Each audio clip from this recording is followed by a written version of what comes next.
Hi, this is Sam and welcome to Wing Logic. I've recently come back from the most paradisiacal and sublime holiday of my life, i.e. my first ever, but definitely not last, cruise. And in today's advanced listening and vocabulary lesson, I'll give you a blow-by-blow account of this superb experience, and we'll also analyse advanced idioms related to the words ship and sail, and the less known meanings of the sound combinations boy and more.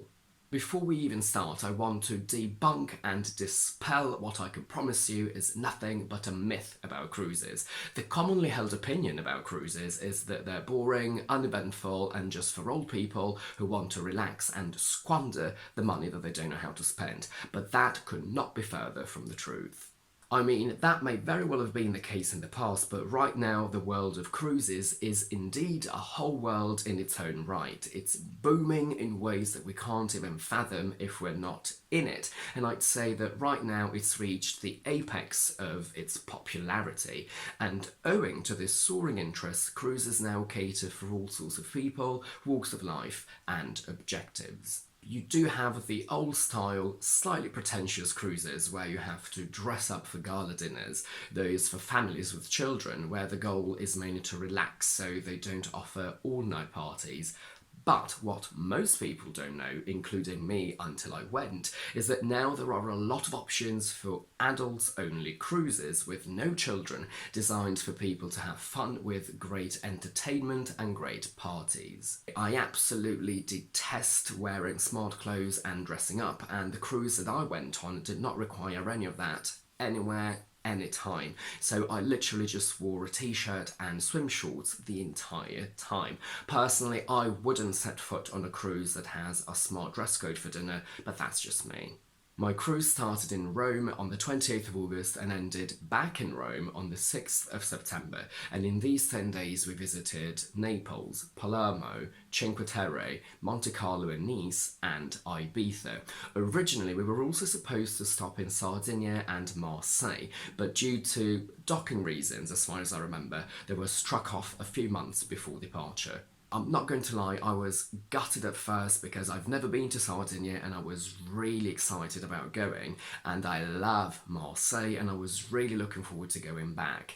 But in hindsight, I have to say that I'm actually happy that we had fewer destinations because my type of cruise wipes you out with all the parties and entertainment, so you do need a bit of time to just relax on the ship. Once the cruise ended, I jetted off to Malta until the 13th of September, and I'll tell you more about that in a minute. As always, I'm rubbish at taking pictures, but I hope these are enough for you to get a rough idea of how majestic the ship was. I've never been to a 5-star hotel, but this is exactly what I would expect it to look like. This was one of the dining rooms, and this part really looks like a shopping centre. You could not tell that you were on a ship. This was one of the 3 full stages that we had, and it was on different levels with parts that went up and down. The production value of the entertainment was unparalleled, especially if you consider that we were on a ship at sea. The visual and special effects were to die for. Every night we had several shows with comedians, drag queens, circus acts, music shows, and even Years and Years came to perform. I don't know how big they are around the world, but they are one of the top bands in the UK. I think we had 8-9 floors worth of cabins. It was huge, and there were around 4,000 of us all together. The corridors on the cabin floors were a maze. You could very easily get lost. My friend and I got the cheapest room that we could find, which was an internal room with no window, which you would think is bad, but the room itself is fairly spacious and you spend so little time in it that it doesn't really make any sense to have a balcony in the first place, but you can have it for a higher price. You can also splurge on a suite, but I guess that's worth the money only if you plan to stay in the room for a long time. And this was the main deck. We had 2 outdoor pools, 1 indoor one in a solarium, jacuzzis everywhere. You could go climbing. There was a surf simulator, a skydiving simulator. We had an arcade. You could play dodgems in it. You had a capsule that lifted you up into the sky and then spun all the way around. I didn't actually actually do any of these things, I have to say, but I'm pretty sure they were all included in the package that we paid for, along with the gym. There were also massages and premium services that you had to pay extra for. I know it all sounds absolutely surreal, but that's because it was. It was insane. Sometimes we had day parties and there was a night party every evening. The picture doesn't do it justice, but seeing these laser lights shooting onto the crowd and even better into the sky was breathtaking.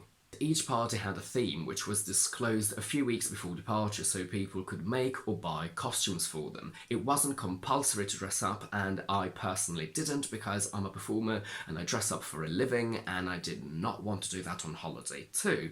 But it was amazing to see all the stunning costumes that people created or bought. These are some of the views from the ship. We had food 24/7. There was a humongous buffet. This is a rush video I made for my mum, and from it you can't really see the extent of how big it was, but basically it's what you see in this video times 4. We had 7 or 8 food stations that replenished food constantly. It never ran out, and each day was a different cuisine. There were plenty of other restaurants and cafes scattered around the ship, so when the buffet closed, we could go somewhere else. They designed it so that at least one venue would be serving food at any given time, and all of this was included in the initial price. There were special restaurants that you had to pay extra for, but I didn't go because, first of all, I had to be on the cheap, and there was so much food at the buffet, plus I personally did not go on a cruise to spend hours in a restaurant.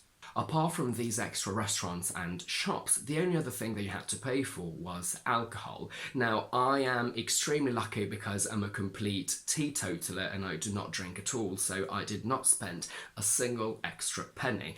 But from what I heard, drinks were very expensive. However, they did offer some kind of coupon deals that you could buy. But obviously, do factor that into your money calculations if you ever plan to go on a cruise, which I highly recommend you do. I could not recommend it enough. I've been singing the praises of this cruise to everyone I've talked to since I came back. I can't quite put into words what an amazing experience it was. I was and still am absolutely exalted. And what I like the most about the idea of going on a cruise is that you can make of it whatever you want. Some people were primarily there for the excursions, so they tended to go to bed fairly early and didn't really partake in the parties. Some other people were there only for the parties and never really left the ship, even when we docked for excursions. You can just spend your day by the pool on a sun lounger, or there are activities that you can do like cookery classes and singles meetups. You can decide to just sleep in your room, read a book. There is no obligation or expectation for you to do anything at all. You do whatever you want, if you want. And the highlight of the whole trip for me is the camaraderie and positive mindset that everyone has.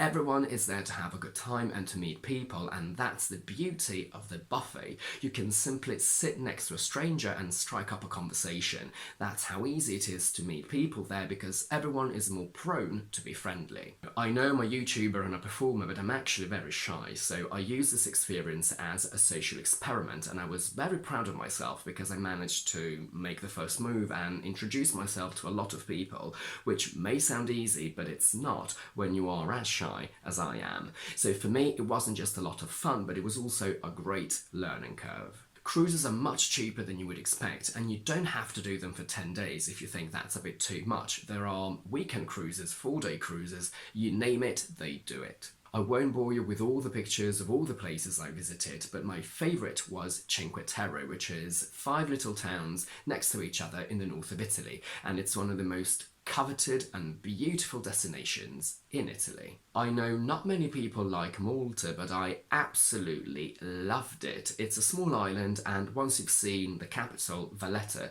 the southern coast, and maybe an area called 3 Cities, everything else is more or less the same, but it was absolutely stunning. Valletta, for me, was breathtaking. I have to say, yellow and orange are my favourite colours, so I was in utter ecstasy everywhere I walked because of the buildings. While I was there, Europride was taking place, and Netta opened the show and I saw her perform. Christina Aguilera performed the following weekend to close the show, but unfortunately I missed her. Using a few advanced adjectives to describe my holiday, it was an exquisite, glorious, wondrous, transcendent and divine experience, which I will be doing again next year because my friend and I booked next year's cruise the minute we got off the ship. Earlier I mentioned the less known meanings of the sound combinations boy and more. We all know that boy means a young man, but it also means this. I think in American they mainly pronounce it as buoy, but here in the UK we mainly say boy.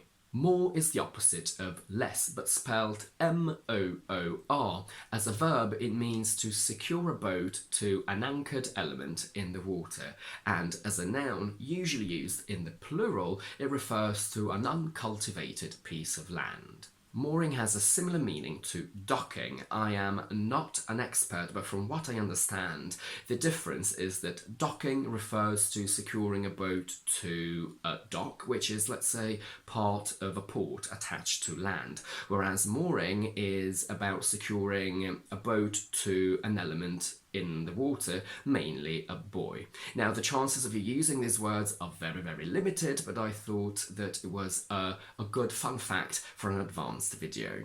I have a whole video on the word sea and how we can describe it over here. And now we'll be looking at things related to that. I am not an expert in nautical jargon, so I will only give you a couple of things that average, ignorant people like me know.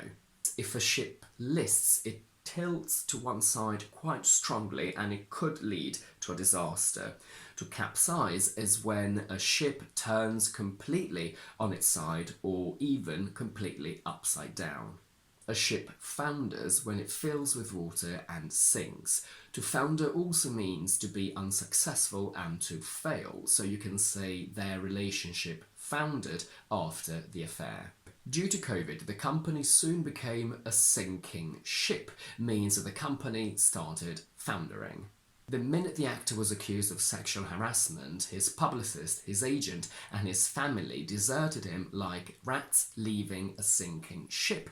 Refers to a situation where a lot of people leave a company, an activity, or a person because they're failing. As soon as their relationship started getting serious, she jumped ship and disappeared. This refers to when someone leaves a company or a situation at the first chance. When you miss an opportunity that you can't get back, we say that ship has sailed. And to run or keep a tight ship means to manage a company in a very strict way. When my ship comes in, I'll buy my own house means when I become successful and wealthy. You were sailing close to the wind when you told your manager exactly what you thought about her means that you did something dangerous and almost illegal or unacceptable. The politician is sailing against the wind, trying to get the new law approved means they're trying to achieve something they will likely not get because people will oppose it. The new management doesn't want to rock the boat too much, means they don't want to cause trouble by trying to change things or to say or do things that might have a negative effect. When everyone needs to help solve a problem, we say we need all hands on deck. He was sailing under false colours means he was disguising his true intentions in order to deceive someone, in this case the employees of the company. And that's it for today. If you like this video, please don't forget to give it a thumbs up and to subscribe to my channel down below. And do let me know in the comments if you've ever been on a cruise yourself and what you thought about it. In the meantime, I will see you next Tuesday with another explanation video.